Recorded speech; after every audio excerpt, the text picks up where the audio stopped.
Welcome to this new video. आज हम करने जा रहे हैं मिसलिनियस क्वेश्चंस। टोटल 6 क्वेश्चन होने वाले हैं। एसएससी सीजीएल 2026 के लिए बहुत फायदेमंद क्वेश्चंस है। मिसलिनियस क्वेश्चंस करना इसलिए फायदेमंद है क्योंकि आपका एक ओवरऑल कंसेप्ट चेक हो जाता है, प्लस प्रैक्टिस हो जाती है, प्लस आप स्किप करना समझ जाते हैं, आप इजी क्वेश्चन छांटना समझ जाते हैं। क्योंकि सारे क्वेश्चन तो बराबर नंबर के हैं, तो मैं मुश्किल सवाल में अपना टाइम वेस्ट क्यों करूं, इजी सवाल पिक करूंगा और सबसे पहले उनको खत्म करूंगा। तो यही यही थीम लेके मैं वीडियोस बना रहा हूँ और यही थीम लेके मैं क्वेश्चंस प्रैक्टिस करवा रहा हूँ आप लोगों की। आप हल्का हल्का कॉन्सेप्ट हर एक किसी भी टीचर से समझ लीजिए और मिसलिनियस क्वेश्चन लगाए, मिक्स क्वेश्चन लगाए। जितना लगाओगे उतना बेनिफिट है। तो चले स्टार्ट करते हैं। सबसे पहला क्वेश्चन पढ़ते हैं, देखना भी हमें इसे अटेम्प्ट करना है कि नहीं। देखो, अगर आपका ज्योमेट्री ये दिख रहा है कि सर्कल जो है ये फलाना ढिमकाना, ये ज्योमेट्री है। अगर आप, और ये ज्योमेट्री का छोटा सा क्वेश्चन है, इतना हार्ड दिख नहीं रहा। तो अगर आपका ज्योमेट्री के प्रॉपर्टीज, ज्योमेट्री का रूल्स एंड जो भी हैं थ्योरम्स वगैरह, अगर आप उसमें अगर आपकी पकड़ है तो ये आपके लिए हलवा है।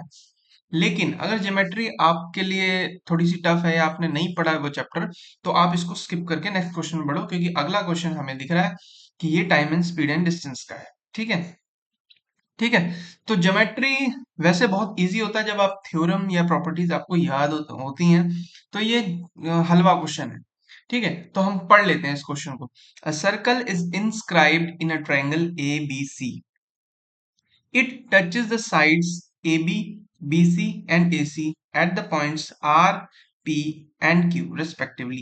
If AQ is equal to 4.5 centimeter, PC is equal to 5.5 centimeter, BR 6 centimeter, then the perimeter of the triangle ABC is। सबसे पहली लाइन से पता लग रहा है कि इंस्क्राइब्ड है ट्राइंगल के अंदर, जो सर्कल है वो ट्राइंगल एबीसी के अंदर है। ये इंस्क्राइब्ड कब होता है? इसका मतलब जो इसका सेंटर है वो इन सेंटर है। इन सेंटर का मतलब ये है कि जो एंगल के बाइसेक्टर्स हैं, एंगल बी को बाइसेक्ट किया, एंगल सी को बाइसेक्ट किया, एंगल ए को बाइसेक्ट किया, और ये तीनों बाइसेक्टर किसी एक खास पॉइंट पर मिलते हैं, और उस पॉइंट से जो साइड्स की दूरी है वो बराबर होती हैं। परपेंडिकुलर अगर हम डालें साइड्स पे तो वो दूरी बराबर होती है।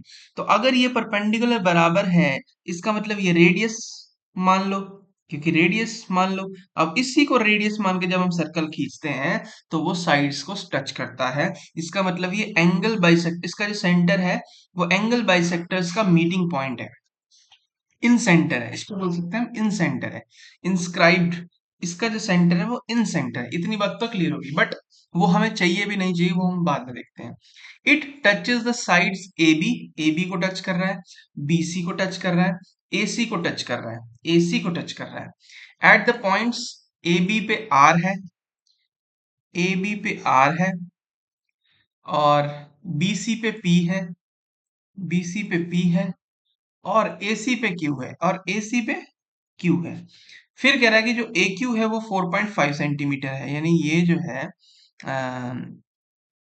इंक चेंज कर लेते हैं, ये जो है ये 4.5 सेंटीमीटर है।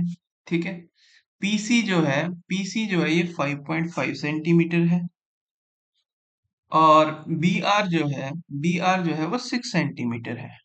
ठीक है, then the perimeter of the triangle ABC.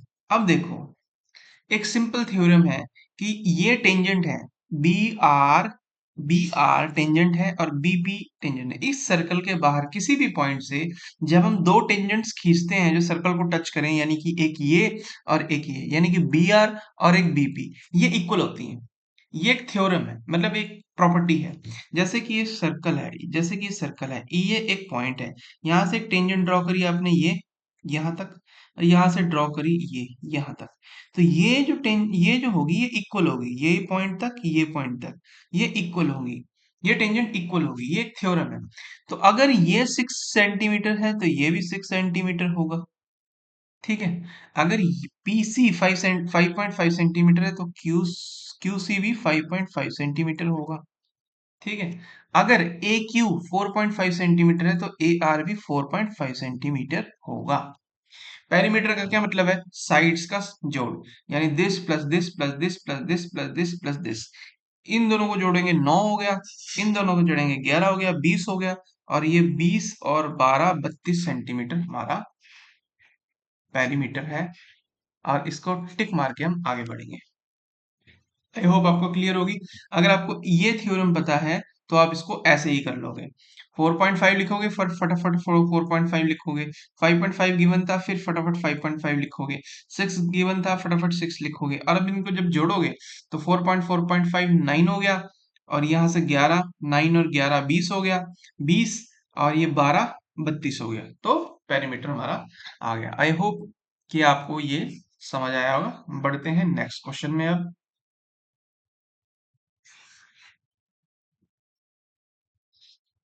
देखते ही लग रहा है कि ये टाइम स्पीड एंड डिस्टेंस का सवाल है। अब ये time and speed and distance का डिफिकल्ट भी हो सकता है, इजी भी हो सकता है। तो पढ़ते हैं। A truck covers a distance of 384 kilometre at a certain speed. Distance दे रखा है, ओके, 384 किलोमीटर, ठीक है। If the speed is decreased by 16 kilometre per hour, it will take 2 hours more to cover the same distance. जितनी भी speed है, अगर उसको 16 किलोमीटर से घटा दें तो उसको 2 घंटे ज्यादा लगते हैं। तो इसमें एक दिख रहा है कि इक्वेशन बन रही है। देखो 300, ये जो सेकंड क्वेश्चन है, ये 384 किलोमीटर का डिस्टेंस है, और 2 बार उसने कवर करना है, एक कम स्पीड से और एक नॉर्मल स्पीड से। जो उसकी नॉर्मल स्पीड में है उसको तो इसको 2 घंटे कम लगते थे, मतलब ठीक टाइम लगता था। लेकिन स्पीड उसने अगर जैसे ही कम करी तो उसको टाइम ज्यादा लगता है। तो स्पीड ये हो गई, डिस्टेंस ये हो गया, टाइम उसको ज्यादा लगा। ये वाला टाइम ज्यादा है और ये वाला टाइम कम है। कितने से? वो है 2 से। ठीक है, हो गया। सबसे पहले हम बात करते हैं फर्स्ट मेथड से। जो फर्स्ट मेथड है, फर्स्ट मेथड से बात करते हैं, ठीक है। तो ये अब इसको जैसे हम सॉल्व करेंगे, सॉल्व भी बड़ा तरीके से करना है, तरीके से करना है सॉल्व। जैसे 384 तो कॉमन आ जाएगा, है ना। 384 जैसे ही हमने कॉमन लिया तो यहाँ पे क्या बच गया? यहाँ पे 1 बच गया, -1 बच गया। ठीक है, ये x वहां जाएगा, ये वहां जाएगा, -x हो जाएगा, x माइनस एक्स कैंसिल हो जाएगा, और -16 + 16 हो जाएगा। तो ये आ जाएगा 16, और नीचे क्या आ जाएगा? x into x minus 16। 384 जब हमने कॉमन लिया तो यहाँ 1 बच गया, और यहाँ भी 1 बच गया। x जब वहां गया तो x यहाँ आया, और ये -x + 16 हो गया। तो x माइनस एक्स कैंसिल हो जाता है, और ये +16 बच जाता है, और नीचे x इंटू एक्स माइनस 16 रह जाता है, और ये आ जाता है 2। हो गया। अब हम जब 2 से इसको काटते हैं, 192 आता है। यानी कि x इंटू एक्स माइनस 16 जो है वो 192 इंटू 16 आता है। आता है। अब ये कह रहा है कि जो 75% ऑफ इट्स ओरिजिनल स्पीड बताना है। 75% ऑफ इट्स ओरिजिनल स्पीड बताना है, यानी स्पीड तो x ही है ना, इसका 75 बताना है, x का 75% बताना है। और डिफरेंस 16 किलोमीटर है। अब देखो, दो नंबर हैं, एक है x और एक है x माइनस 16। इन दोनों का जो प्रोडक्ट है वो ये है, लेकिन इन दोनों का डिफरेंस जो है वो 16 है। तो इसको हम ब्रेक कर लेते हैं ना उन दो नंबरों में जो 16 से कम हो। एक 16 बड़ा हो और एक 16 कम हो, इसमें ब्रेक कर लेते हैं उनको। तो जब हमने ऐसा ब्रेक किया, देखो 16 है, 16 को 2 दे देते हैं, इसमें से 2 निकाल के दे देते हैं। तो ये कितना हो जाता है? 32। और ये कितना बच जाता है? 2 निकालते हैं तो 2 9 जा 18, और 2 6 जा 12। डिफरेंस तो अभी बहुत बड़ा है, इसको थोड़ा और कम करना पड़ेगा, इसको थोड़ा बढ़ाना पड़ेगा, इसको फिर 2 दे देते हैं। जब हमने इसको 2 दिया तो ये बच गया 48, और ये बच गया 64। Yes, difference is 16। एक नंबर अगर हम कंपेयर करें तो ये 64 है, और और x माइनस 16 यानी 64 माइनस 16, और ये 44 है। x की वैल्यू क्या आई? 64। और 75% इसका क्या है? 25% लेस कर दो, यानी 1/4 लेस कर दो, 16 लेस कर दो, 48 इज द आंसर। ठीक है, ठीक है। इसका जो सेकंड मेथड है गुरु, ये हो गया। अच्छा, अब जो सेकंड मेथड है, अब मैं बात करूं, यही बात करता हूं सेकंड मेथड की। सेकंड मेथड की x इंटू एक्स माइनस 16 क्या है? ये है x नहीं, यहाँ से बात करता हूँ मैं। देखो आप यहाँ तक लिया दिया था ना आपने, यहाँ तक तो लिया दिया था, ये पार्ट तक, ठीक है, ये पार्ट तक लिया दिया था आपने। सेकंड मेथड में हम ऑप्शन मेथड चूज करते हैं, ऑप्शन मेथड। ऑप्शन में देखते हैं एक्स की वैल्यू पुट करते हैं, और सबसे पहले थोड़ा सा ये देखते हैं कि इसमें है क्या। देखो इसमें क्या है यहाँ पे, अगर मैं इसमें ये तो 4 है, इसमें से अगर मैं 8 निकाल लूं, 8 इंटू 8 टू द 6, 8 8 नहीं है इसमें, 8 नहीं है इसमें, तो 8 नहीं है तो देख लेते हैं।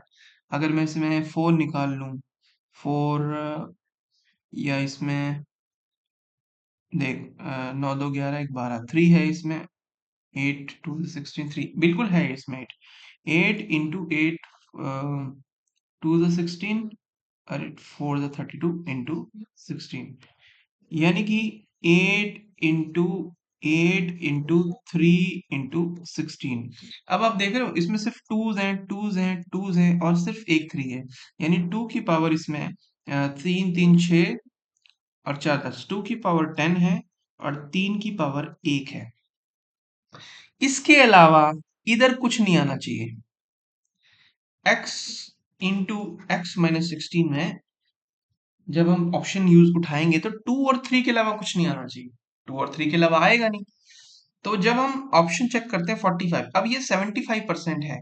एक मैं आपको करके बताता हूँ, एक मैं जस्ट आपको करके बताता हूँ। देखो 75% है क्या, ये है 45, तो 25% जोड़ना पड़ेगा ना, तभी 100% आएगा, यानी कि 1/3 जोड़ना पड़ेगा, है ना।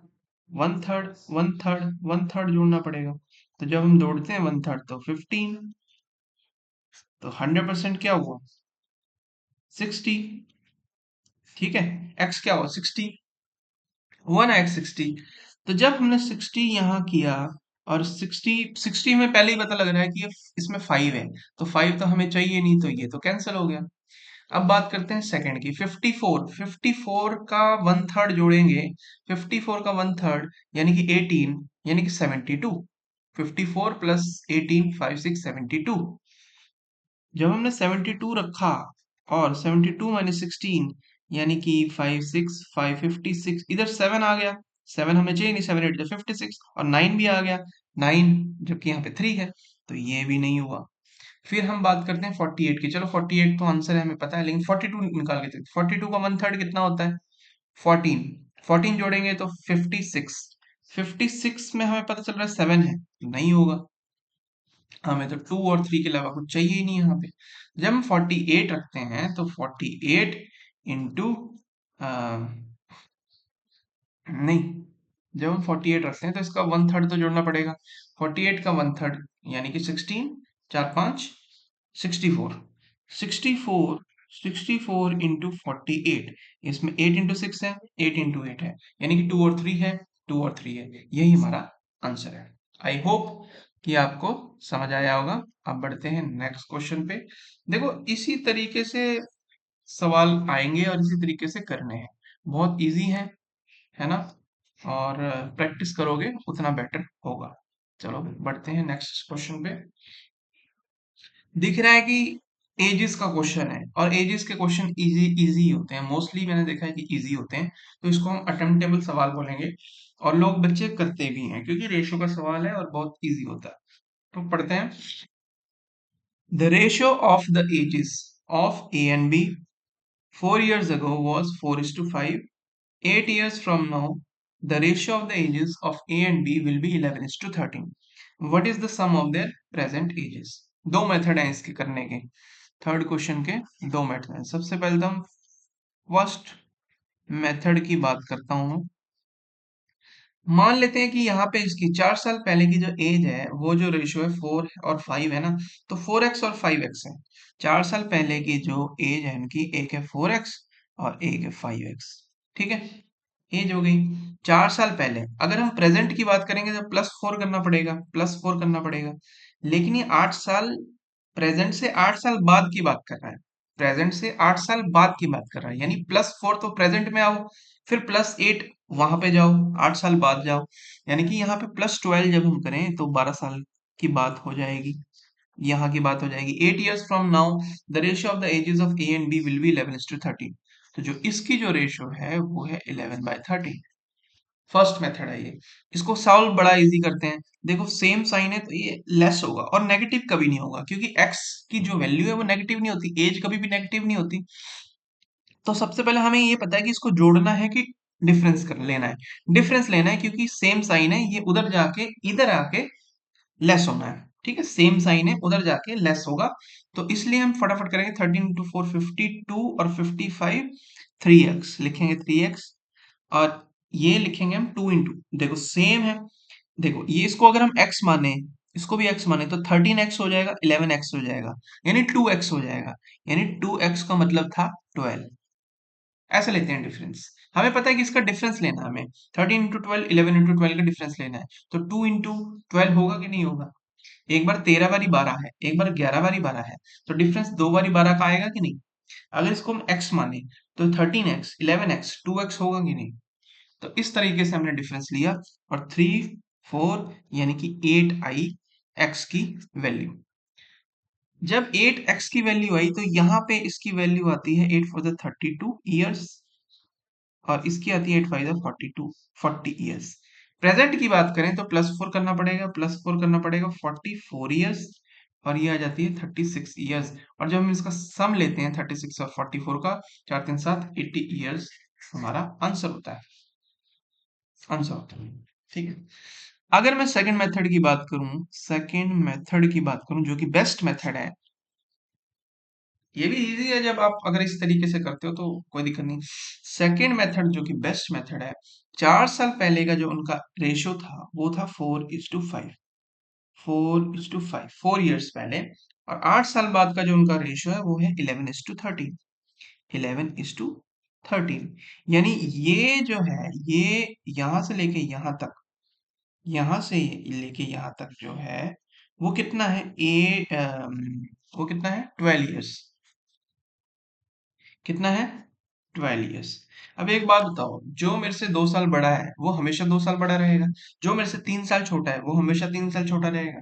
यानी एज गैप तो कभी भी चेंज नहीं होता। उनकी उम्र चाहे 36 हो जाए, चाहे 37 हो जाए, 38 हो जाए, 39 हो जाए, लेकिन क्योंकि दूसरे की भी बढ़ रही है तो इस करके एज गैप जो है वो बराबर रहता है हमेशा। यहाँ पे जो एज डिफरेंस है वो है 2 का डिफरेंस और यहाँ पे है 1 का। तो इसको तो बराबर होना पड़ेगा, इस डिफरेंस को तो बराबर होना पड़ेगा, तभी हम रेशियो में खेल पाएंगे। ठीक है, तो इसको बराबर करने के लिए हम इसको सबको 2 से मल्टीप्लाई करते हैं, 2 से मल्टीप्लाई करते हैं, 2 से मल्टीप्लाई करते हैं। ये हो जाता है 8, एक सेकेंड, ये हो जाता है 8 और ये हो जाता है 10 और डिफरेंस हो जाता है 2।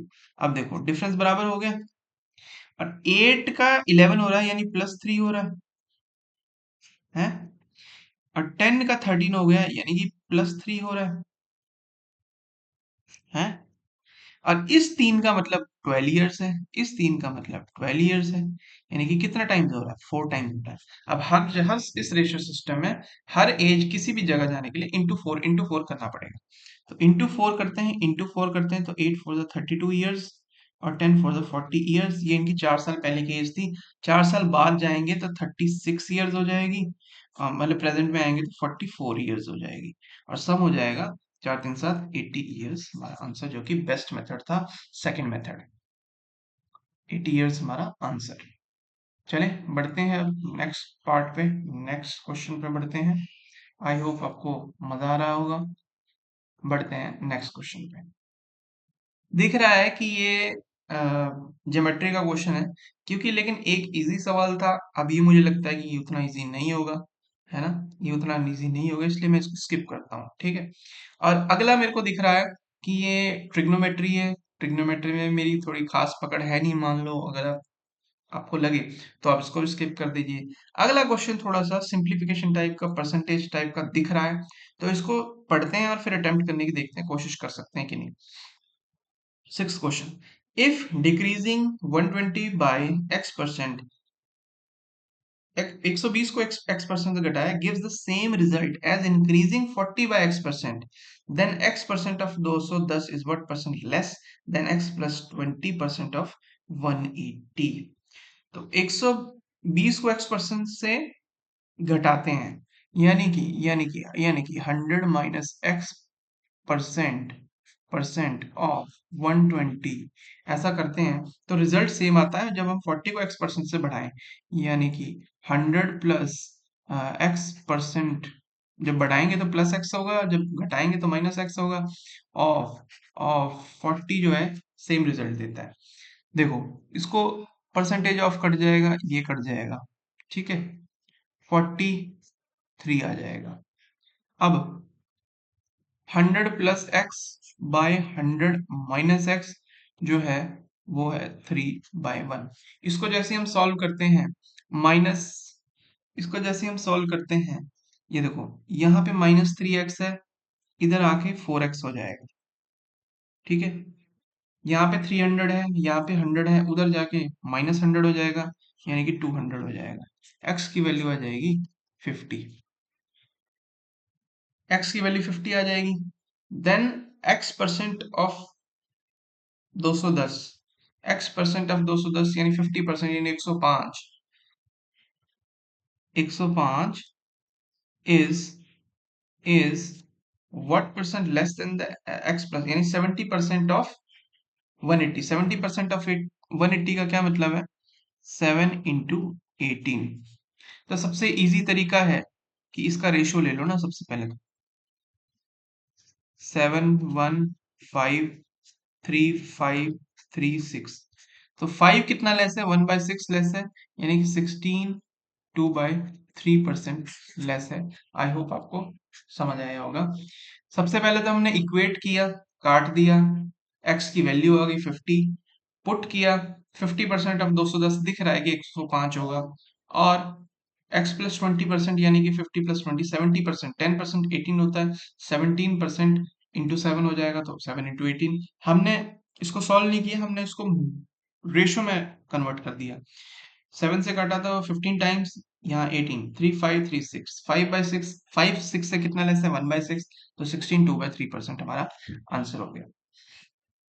बढ़ते हैं अब नेक्स्ट क्वेश्चन पे।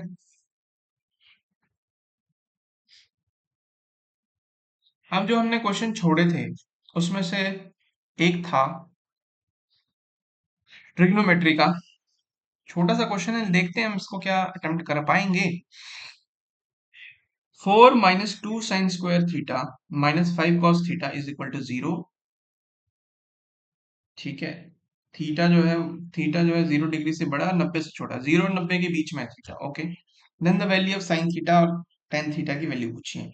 जब हम देख रहे हैं इसमें कि इसको हम कॉस में बदल सकते हैं कि नहीं, क्योंकि sine square theta plus cos square theta 1 होता है, और sine square theta is equal to 1 minus cos square theta होता है। तो इसकी जगह हम लिख सकते हैं ना 1 माइनस कॉस स्क्वायर थीटा, तो 2 इंटू 1 2, और 4 - 2 2 हो जाता है, तो यहाँ पे तो 2 आ जाएगा, ठीक है। और माइनस कॉस स्क्वायर थीटा यानी +2 cos square theta, +2 cos square theta आ गया, ठीक है। और -5 cos theta is equal to 0 हो गया। ये क्वाड्रेटिक इक्वेशन आ गई ना, क्वाड्रेटिक, इसको मैं थोड़ा अरेंज करूँ, 2 cos square theta -5 cos theta और +2 जो है इज इक्वल टू 0 है। क्वाड्रेटिक इक्वेशन आ गई। क्वाड्रेटिक इक्वेशन सॉल्व करो। देखो, हमें इस फॉर्म में लेना लेना होता है x² minus alpha plus beta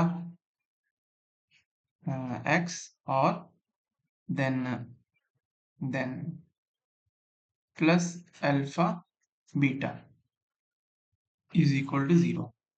alpha beta का मतलब है ये रूट्स हैं, अल्फा बीटा का मतलब क्या है, रूट्स हैं, और ये प्रोडक्ट है रूट का, ठीक है। हमें इस फॉर्म में कंपेयर करेंगे तो इस फॉर्म में लेके आना, 2 को इससे मल्टीप्लाई करते हैं 4 आता है, 4 आता है,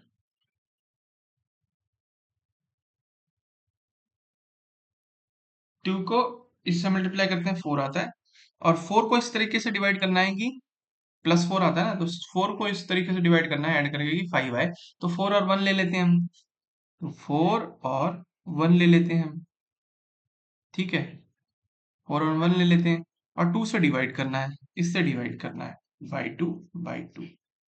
तो यानी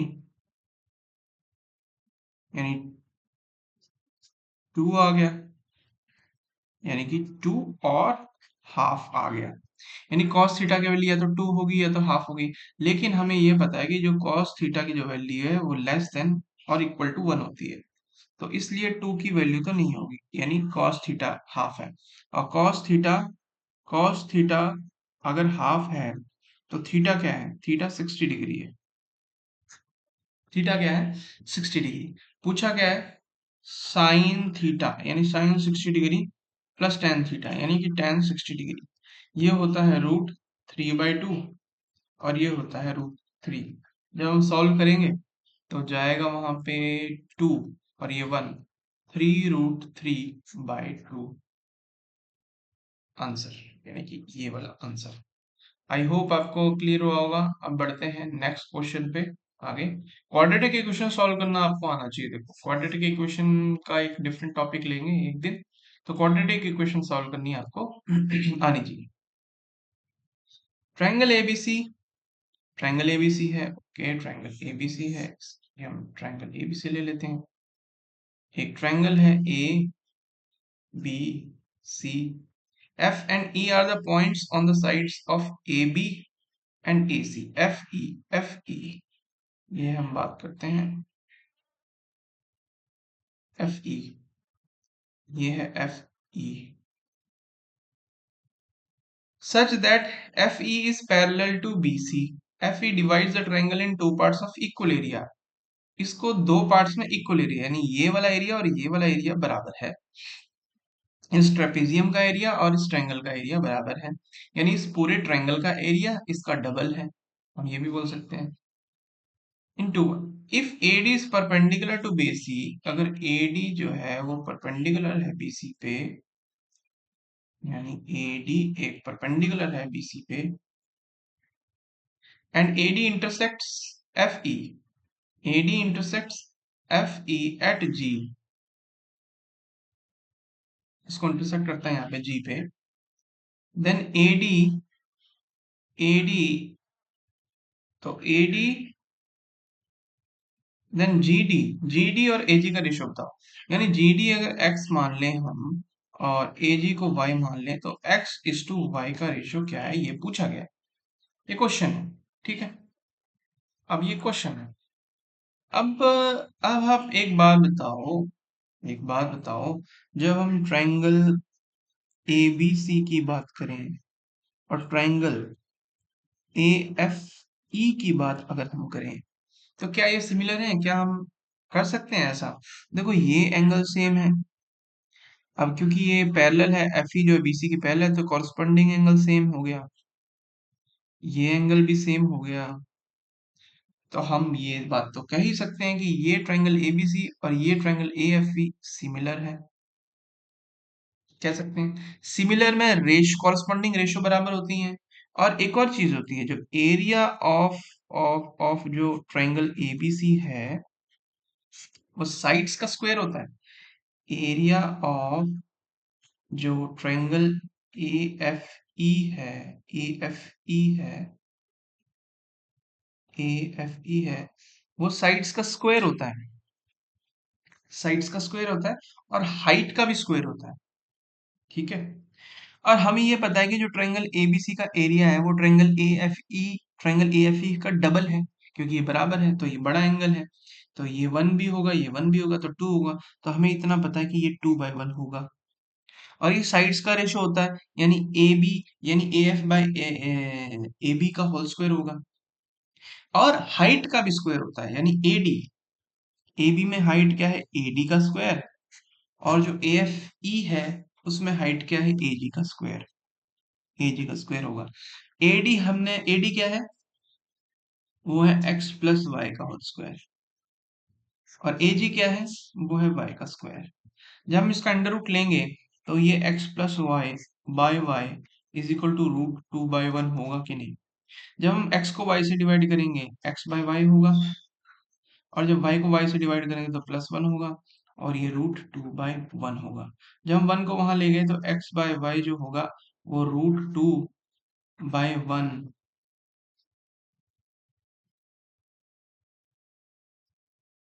-1 का मतलब है कि √2 - 1/1, यानी रेशियो क्या होगी, √2 - 1/1, √2 - 1/1। आई होप आपको समझ आया होगा, क्लियर आया होगा। 6 क्वेश्चंस कैसे अटेम्प्ट किए मैंने, आपने देखा होगा। मैंने ज्योमेट्री का पहला क्वेश्चन किया, डिस्टेंस का किया, रेशियो का किया, ट्रिग्नोमेट्री और ज्योमेट्री ये वाले दो छोड़ के फिर मैंने ये वाला अटेम्प्ट किया। उसके बाद फिर मैंने ये ट्रिग्नोमेट्री का अटेम्प्ट किया, फिर मैंने ज्योमेट्री का अटेम्प्ट किया। आई होप आपको क्लियर आया होगा, समझ आया होगा। अब बढ़ते हैं, अगली वीडियो पे मिलते हैं। तब तक till then take care, good bye.